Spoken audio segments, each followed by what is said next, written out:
Hello there, welcome back to the Chap's Guide. My name is Ash and I'm your host on this journey to all things men's style, self-development and personal grooming. I'm trying to help you on your journey to Chap Nirvana. Now again, you catch up with me in the woods and I've just been filming some videos and I've got a little bit of time and I'm going to answer some of the questions that you sent to me when I asked if you'd like to get to know your host a little better, and I invited you to drop me some questions. I was overwhelmed, but I am working my way through them. So let's just crack on with it. The first question I'm going to answer here is from a regular contributor to the channel, and that's from Nina. And he asks, "Hello Ash, I'm curious to know how you prepared for fatherhood and what advice will you offer for a chap now that you've been a father for some years?" Well, it is probably my most important job of being a father, and it will be the greatest achievement of my life to bring another young gentleman, a new chap, into the world. And I have a young son called Alex, who is 12 years of age. And yes, fatherhood is not an easy throw of the dice for anyone. I was 40 when Alex was born, and he was my first and only child, so it was a steep learning curve to go on, particularly for somebody who's quite set in their ways by the time you reach that age. I was about 35, 36 getting married, so it was my fault I left it rather late to start a family, but I wouldn't go back on it for one moment. And if there's anything which I would say about fatherhood, is it is about prioritization. Because whatever stage you are in your life, you're likely, if you're watching this video, somebody who is, I'd like to think, sort of interested in the world. You're possibly somebody who's interested in style. You might have got a good career path ahead of you. And all of these things, if you like sport, if you like taking care of yourself, they will occupy large tracts of your personal time. And when you have a family, and if you have multiples of children, I only ever had one, but they will again compete for the time which you have become accustomed to apportioning in other areas of your life. Everything changes when you have children and they become the priority, but not the sole priority. I would always say to people, retain a sense of balance, because you have to maintain your own identity. Give over time for yourself. It's not all about your spouse, your children, your work, whatever else, your hobbies. Occupying time in your life for yourself is really important too, because to be a good role model, to be the person that your son or daughter will look up to and follow through life, you know, your sensibilities, your manners, everything about you should be transferred to your child. And you've got to get them all straight and, you know, in the right place to allow that role model role to be adequately fulfilled. So take the time for yourself, as well as, of course, investing it within your family, because your family is now your most precious attribute in this world. And never be afraid to show love and affection. I grew up in a lovely family, mother, father, who live not too far from me. My father's in his 90s, my mother's in her 80s. I see them every day. And I am a 52, 53-year-old man. And it's been one of the greatest sort of gifts of my life, was having great parents. And now it's my job to give that gift to the next generation. Think of it like that. Think of your own experience. If it wasn't a great experience as a child growing up, think of how you can change that for the next generation. And if it was a great experience, make it your job to make it a little bit better for those coming after you, so that they can continue that family line of excellence. Now, my next question comes from Ollie Greenaway, and he's asked me a multi-point question, really. He said, "What are your dream brands?" And he's given me a list of items here, which he's asking me to say what brand I would love to wear the most. And I'm just going to work through them. My dream brands for shoes would be Chini, Northamptonshire-based company. I've been to the factory. I've seen the way the shoes are manufactured. I think they're a very approachable price for an excellent item of footwear. Suits. Well, I don't have the financial capability to buy bespoke suits at this point in my life, but if I was going to buy a bespoke suit from Savile Row, I would choose Anderson and Shepherd. for a couple of reasons. One, I've admired the cut of their suits for many years. I really like the way they drape and they look on people. And secondly, they're the choice of His Majesty the King. And if it's good enough for the King, it's good enough for me. Shirts, there's only one, Turnbull and Asser. All right, Jermyn Street in London, they're bespoke shirt making company there. I would love to own a bespoke shirt, a shirt made specially for me. Now, I own a number of Turnbull and Asser shirts, but sadly none are from their bespoke collection. But I love the quality, I love the way they're made, and yeah, absolutely my favourite.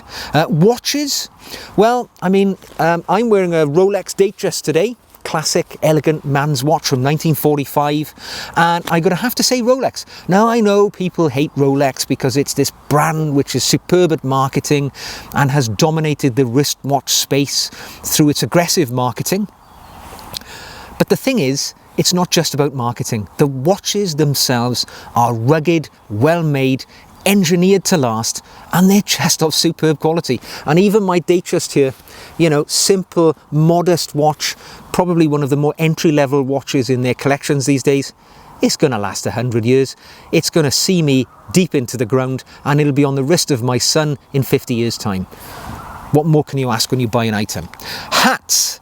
Well, I don't really buy fancy hats, to be honest, but if it was, and you've asked me for a dream brand, it would be Lock & Co from London, and I think I would probably go for a bowler hat from Lock & Co, because they're the originating manufacturer for that bowler hat, and I still love a bowler. I think it is so classic. I just hope they come back into the world of fashionable hats. Ties. Well, ties is a tough one, because I don't believe in spending a lot of money on ties, and the ties which I own most of in my own collection are Dunhill of London, again another British company, but Dunhill ties can be modestly collected at prices, very modest prices, off eBay, and I've probably got 10 or 15 Dunhill ties, silk, handmade, beautiful. So I'm going to say that, nothing more fancy than that. Eyewear. I don't wear glasses day to day. I do wear glasses for reading. Now I've reached that certain age, but eyewear, I would say for me, sunglasses are more important to me, and the brand which I've been wearing almost exclusively for the last 2 years is Entourage of 7. It's a California-based sunglass company. Their glasses are just absolutely superb lenses, and you know, just stylish as well. Really love them. Gloves. Well, nice and easy one for me. I patronise a Somerset, this is the county in which I live, a Somerset-based glove company called Southcombe Gloves. I highly recommend them. They're leather for the most part. They're I can't remember, 5th, 6th, something generation family-owned glove manufacturing company, based probably 30 miles from where I'm sitting now. Very approachable prices. Have a look at their website, that's all I'll say. Go and have a look. You will be amazed what you can get for modest prices. Knitwear goods. Probably I own more items from North Sea Clothing, another British company. I'm very patriotic when it comes to buying my items, if I can. North Sea Clothing make superb quality, thick gauge, very fashionable, very rugged, very traditional knitwear. Particularly love their shawl-collared cardigans. I think they're called the Explorer cardigan. I've got 2 of those. I've got one of their engineer cardigans. I've got one of their Submariner sweaters, you know, the roll neck sweaters. I cannot fault them. They are expensive, but then good quality things are expensive, aren't they? Leather goods. Well, I don't have any British companies I use for leather goods, but Carl Friedrich is a Scandinavian-based company which is headquartered in London, I believe. Scandinavian brothers, at least, who own the company, are the founders. I actually really like a lot of their products. I've got a briefcase, I've got a wallet, I've got a weekender bag from Carl Friedrich. Again, they're not cheap, but they're going to last my lifetime, so I can't complain about that. And finally, the last one you've asked is cufflinks. About 50% of the shirts I own have French cuffs or double cuffs, so I do have a collection of cufflinks. I don't generally spend a lot of money on them though. I tend to buy things from eBay which are pre-owned, but if I was you're asking me my dream company or brand, it would be Benson and Clegg. Now, Benson and Clegg is a small shop which you'll find in Piccadilly Arcade in London, just off, not too far away from the, the great named places like Jermyn Street. And Benson and Clegg, they are a tailors, bespoke tailors, but they also have great line in their store of cufflinks. I own a pair of gold Benson and Clegg cufflinks, which I purchased from eBay. I got them at a very reasonable price because they were monogrammed with the initials of, 3 initials, I can't remember what they are, so we say NSC, something like that. It's not my initials, but you can't really see the initials. So I think I bought them for like £8 because nobody else bid on them because they were monogrammed. And unless your name matched the monogram, why would you be interested? Well, let me tell you, I was interested because I now wear around a pair of gold Benson and Clegg cufflinks that I paid £8 for. And I don't care if it's not my initials on the cufflink.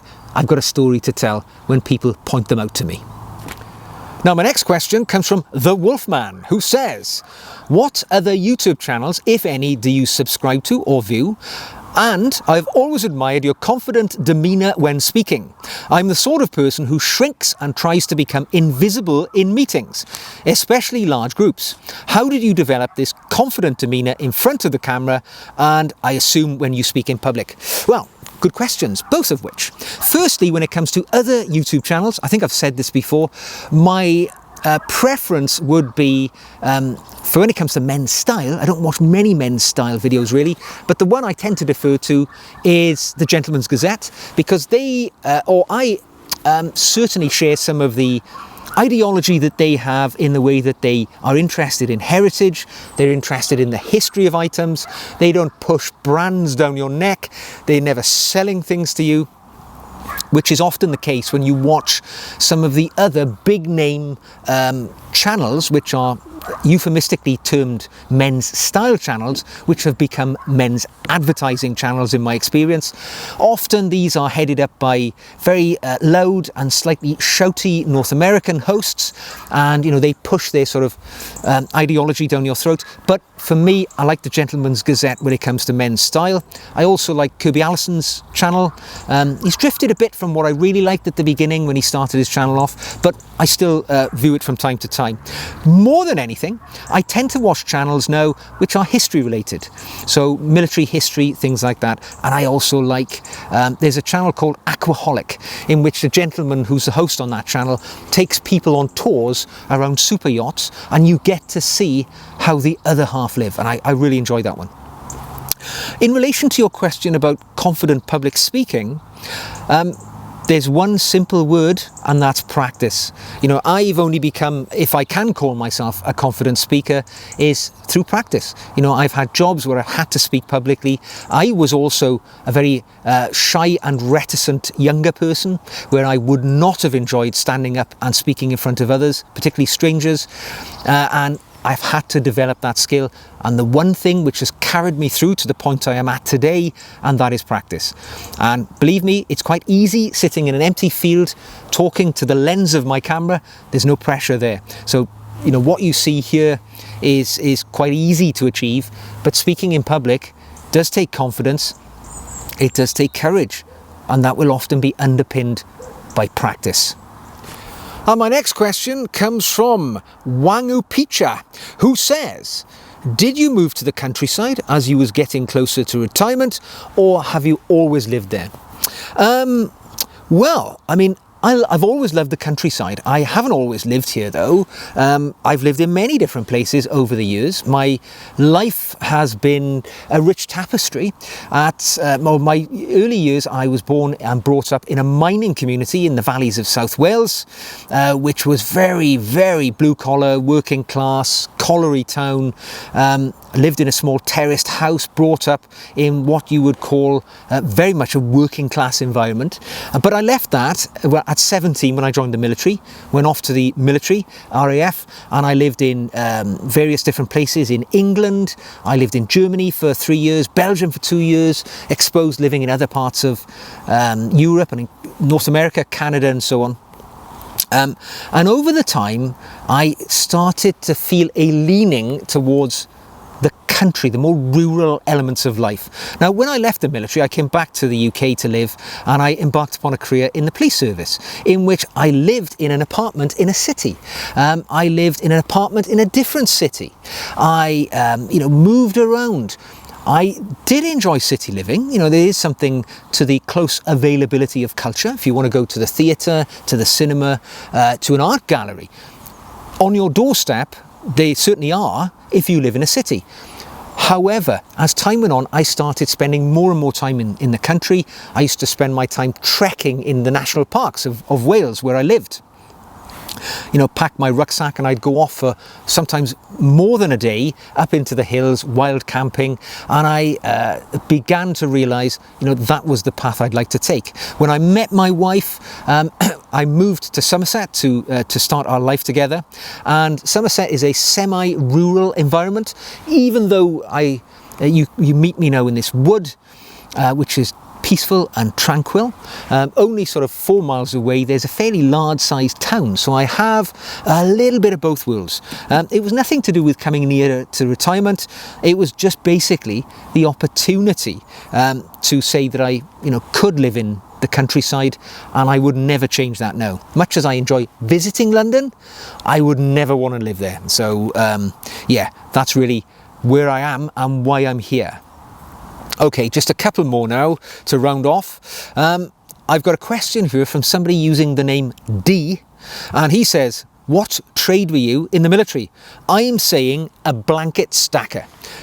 Blanket stacker, if I remember right, was what we used to call people who worked in the stores. I was not a blanket stacker, all right? Not that there's anything wrong with people who undertake the logistics work.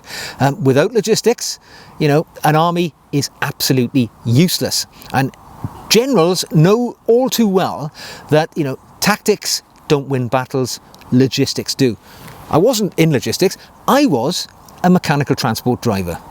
It was my job to refuel aircraft and, operate and maintain the machinery, which kept the technical side of the RAF running. Simple as that. So thought I'd clarify that one for you. And finally, I think, more or less, a question from Vic, Lucy and Zia, who have asked, Ash, I wonder how you keep up with modern technology. I am 56 and grew up with no computers, and I have difficulties understanding programs like Canva or how YouTube works to be successful. I'm too old, I know, but you still manage. What is your secret to keeping the brain fit? Well, I'm going to bore you here because I am also not the greatest technical guy in the world. My wife and my son will say, quite openly declare, that my general way of getting things to work is to swear at them in a very loud voice. Now, it doesn't always work. Sometimes I have to pick them up and throw them around, which isn't great for modern technology. But generally, when I start performing like that in the house, one of the other occupants will generally assist me in some way. And it is quite handy having a 12-year-old son who's doing computer science in school and is able to help me in these things. But generally, truthfully, patience is generally the best attribute, and of course knowing where to go to get help. So I find YouTube actually such a wonderful resource, because whenever you're trying to operate Canva, for instance, which is a design program website which I use to generate many of the graphics on my channel, pretty much somebody has created a YouTube video which will show you how to do what you're trying to do.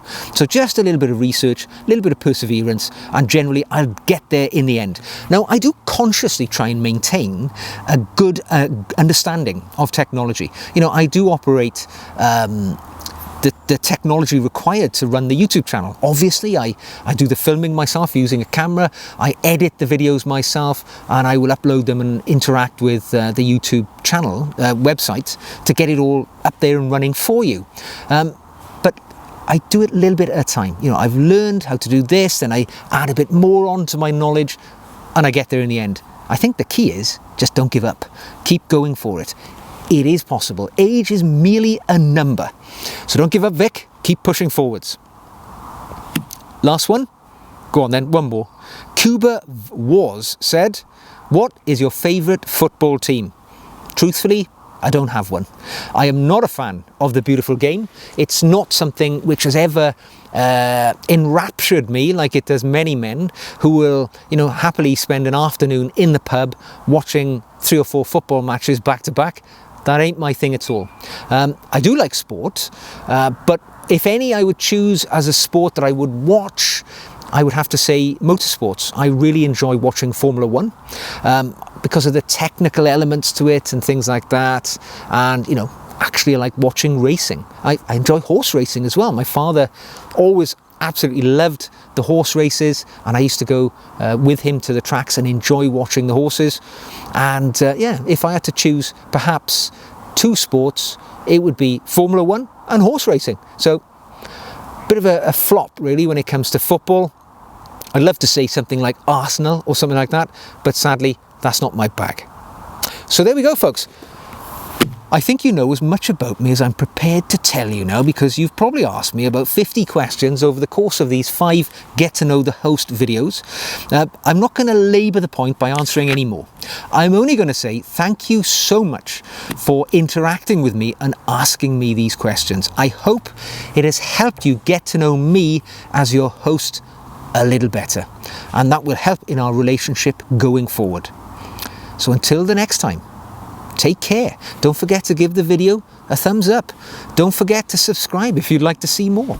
Don't forget, if you'd like to buy me a coffee and support the channel, you will find the link to my Buy Me a Coffee page in the show notes below, where you will also find regular podcasts which I add to that site, which are free for anybody to listen to. You don't have to buy me a coffee, but it fills in the gaps of my life which occur between the videos.